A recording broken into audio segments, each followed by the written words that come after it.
নমস্কার বন্ধুরা, কৃষ্ণা ফুড ওয়ার্ল্ডে আপনাদের স্বাগত। আজ আবারও একটি নতুন ভিডিও নিয়ে চলে এসেছিলাম। আজকে ঘরোয়া উপকরণের দারুণ একটা রেসিপি বানিয়েছি, যেটা সকাল সন্ধ্যে দুবেলাই খেতে পারবেন, কিন্তু অল্প উপকরণে। চলুন তাহলে সেটাই দেখে নিই।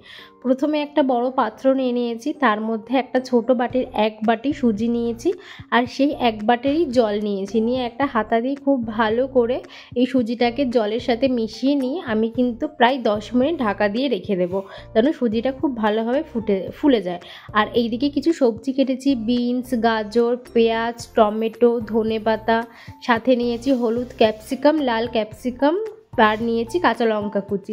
আপনাদের ঘরে যদি লাল বা হলুদ ক্যাপসিকাম না থাকে সেটা নাও দিতে পারেন, সবুজ ক্যাপসিকাম দিলেও হবে। আর এদিকে 1 বাটি আটা নিয়েছি, আর একটুখানি পেঁয়াজ, কাঁচা লঙ্কা কুচিয়ে নিয়েছি, আর একটা নিয়েছি গোটা লেবু।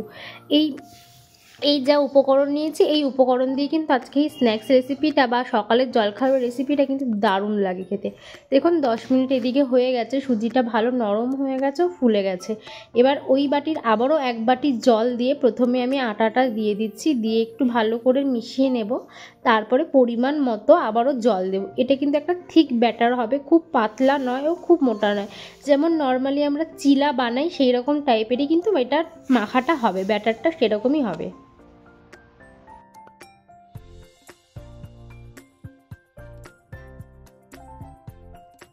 দেখুন এইদিকে কিন্তু আমার ব্যাটারটা রেডি হয়ে গেছে। একটা থিক ব্যাটার বানিয়েছি, খুব পাতলাও না খুব ঘনও না। এবার এর মধ্যে দিয়ে দেব এক এক করে সব সবজি। প্রথমে দিয়ে দিলাম কাঁচা লঙ্কা, তারপরে দেব লাল ক্যাপসিকাম ও হলুদ ক্যাপসিকাম, তারপরে দিয়েছিলাম বিনস কুচি, গাজর কুচি, সাথে পেঁয়াজ কুচি কেটেছিলাম সেটা, ধনেপাতা, সবগুলোই কিন্তু একেবারে আমি এখন দিয়ে দেব।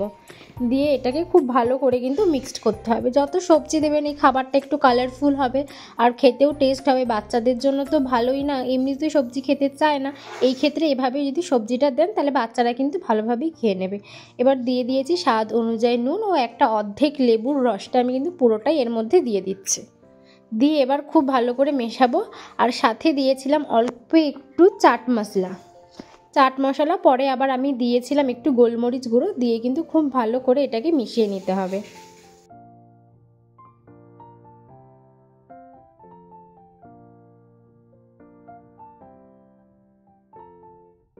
এটার মধ্যে একটু মিষ্টি মিষ্টি ভাব আনার জন্য দিয়েছিলাম একটু চিনি, দিয়ে গোলমরিচ গুঁড়ো দিয়ে দিয়েছি। দেখুন এখন দিয়ে এবার খুব ভালো করে কিন্তু মিক্সড করে নেব। দেখুন আমার কিন্তু এটা মিক্সড করা হয়ে গেছে। এইদিকে এটা আমি রেখে দেবো এই ব্যাটারটা রেডি করে। আর যে কোচানো পেঁয়াজ আর কাঁচা লঙ্কা নিয়েছিলাম সেটার মধ্যে সামান্য একটু চাট মশলা, নুন, সামান্য একটু চিনি আর লেবুর রস দিয়ে কিন্তু এটাকেও খুব ভালো করে একটু মিক্সড করে নেব।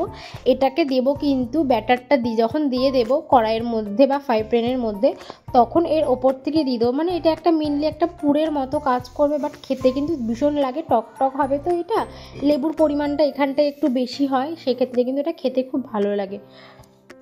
আপনারা দেখতে থাকুন ভিডিওটা, তাহলে আপনারা বুঝতে পারবেন কিভাবে কি করছি। এইদিকে তো পেঁয়াজটা রেডি হয়ে গেছে, আর ব্যাটারটাও আমি ঢেকে রেখেছিলাম, হয়ে গেছে। দেখুন ব্যাটারটা একটা থিকনেস ভাব চলে এসেছে, সুজিটা আরও ফুলে গেছে।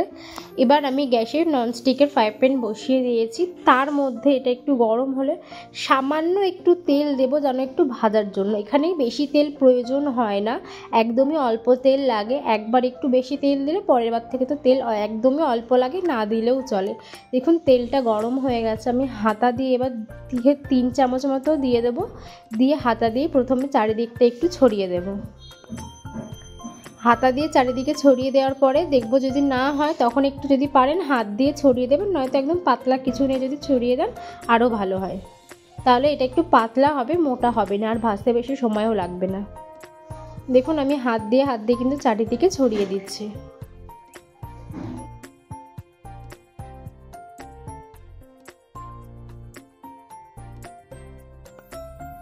টাকে চারিদিকে ছড়িয়ে দেওয়ার পরে ওপর থেকে যে লেবু দিয়ে লঙ্কা পেঁয়াজ যেটা আমি মেখে রেখেছিলাম, সাথে চাট মশলা দিয়েছিলাম, সেটাই কিন্তু ওপর থেকে দিয়ে 2 মিনিটের জন্য ঢাকা দিয়ে দেবো। দেখুন 2 মিনিট ঢাকা দিয়ে দিয়েছে, এটা কিন্তু হয়েই এসছে। আবার একটু উল্টে দেবো, যেন এই সাইডটা একটু ভালো করে ভাজা হয়, যে কারণে কিন্তু আবার একটু উল্টে দেবো।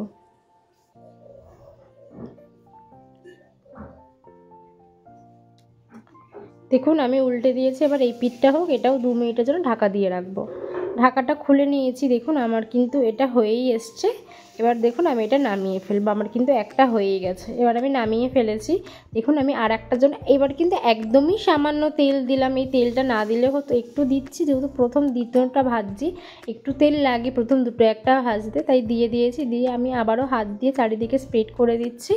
একইভাবে কিন্তু আমি এটাকে করব, যেটা আগের বারটা যেটা করেছি এবারও কিন্তু একইভাবে সেগুলো আমি করে নেব পরপর করে। আপনারা দেখতে থাকুন, বুঝতে পারবেন।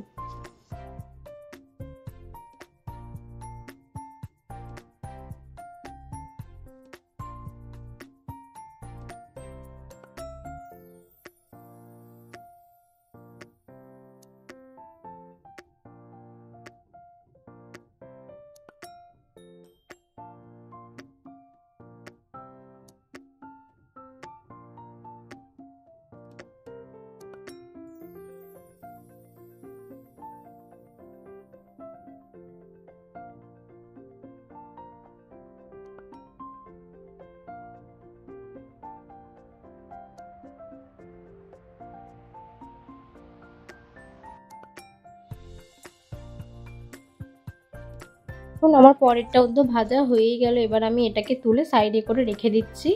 এইদিকে কিন্তু আমার দুটো ভাজা হয়ে গেল। এবার কিন্তু এক এক করে আরও সবকটা আমি ভেজে নেব। এগুলো ভাজতে ভাজতে চলুন আমি এটার সাথে খাওয়ার জন্য একটু রায়তা বানাবো। তার জন্য ছোট একটা বাটির মধ্যে যতটা দিয়েছিল আমি 3 চামচ মতো, বড় চামচে 3 চামচ আমি দই নিয়েছি, আর একটা মিডিয়াম সাইজের শসা নিয়েছি। শসাটা ভালো করে গ্রেট করে নিচ্ছি প্রথমে, আর দইটা তো ওপাশে রেখেছি একটা বাটির মধ্যে নিয়ে। দেখুন আমার শসাটা গ্রেট করা হয়ে গেছে।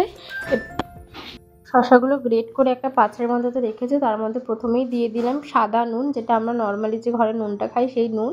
সামান্য একটু দিয়েছি বিট নুন, তার উপর থেকে এবার দইটা দিয়ে দিচ্ছি। রায়তা বানাতে কিন্তু খুব বেশি টাইম না, আর খুব বেশি উপকরণ লাগেও না। আর এর মধ্যে দিয়ে দিচ্ছি সামান্য একটু লেবুর রস, আর দেবো একটু স্বাদ ব্যালেন্স করার জন্য একটু চিনি। যেহেতু টক দইটাও টক আর নুন দেওয়া পড়েছে, তাদের একটু চিনি না দিলে এটাতে ভালো লাগবে না, যে কারণে একটু চিনি দিয়ে দিয়েছি। দিয়ে কিন্তু খুব ভালো করে মিক্সড করে নিচ্ছি। এবার নিয়ে কিন্তু একটা বাটির মধ্যে আমি দিয়ে দেব। বাটির মধ্যে দিয়ে ওপর থেকে একটু লঙ্কার গুঁড়ো দিয়ে দিচ্ছি, একটু ঝাল ঝালও হবে, দেখতেও একটু কালারফুল হবে। আর এদিকে রায়তা বানাতে বানাতে আমার সব কটায় কিন্তু এই খাবারটা বানানো হয়ে গেছে, চিলা টাইপসের এটা বানানো হয়ে গেছে। চলুন তাহলে একটু সুন্দর করে সার্ভ করে নেওয়া যাক। দেখুন আমি সুন্দর করে রায়তার সাথে এগুলো সার্ভ করে দিয়েছি। আমাদের ভিডিওটা যদি ভালো লাগে like, comment, share and subscribe করবেন, ও আপনারাও এভাবে কিন্তু বাড়িতে বানিয়ে খেয়ে দেখতে পারেন।